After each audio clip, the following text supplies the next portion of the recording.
Poster बघून तर तुम्हाला समजलंच असेल की आम्ही कुठे गेलो होतो. सो मनीषने घेतलं होतं नवीन घर, तर त्या गृहप्रवेशासाठी आम्ही निघालो होतो आणि दुपारीच होतं, त्याच्यामुळे खूप ऊन पण होतं.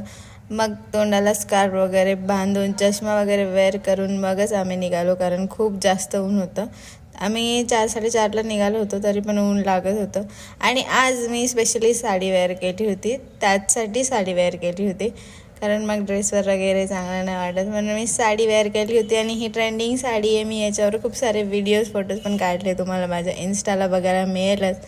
आणि लिफ्टचं काम अजून बाकी होतं, म्हणून आम्ही पायऱ्यांनी गेलो मस्तपैकी. आणि खूप सुंदर घर घेतलं आहे त्याने, 2 BHKचा फ्लॅट घेतला आहे. खूप छान घर आहे. मी तुम्हाला फुल व्लॉग पण घेतला आहे त्याचा, तुम्हाला मी माझ्या फुल व्लॉगमध्ये सगळं घर पण दाखवले तो, सो तुम्ही जाऊन बघा फुल व्लॉग पण. आणि ही महाराजांची सुंदर फ्रेम आम्ही गिफ्ट केली. त्यानंतर मग होता डान्सचा वर्कशॉप, आणि मग आम्ही तसंच वर्कशॉपला गेलो. मी साडीवरच गेली, चेंज करायला वेळच नाही मिळाला, पण छान झालं साडीवर पण मी छान केलं. थँक्यू.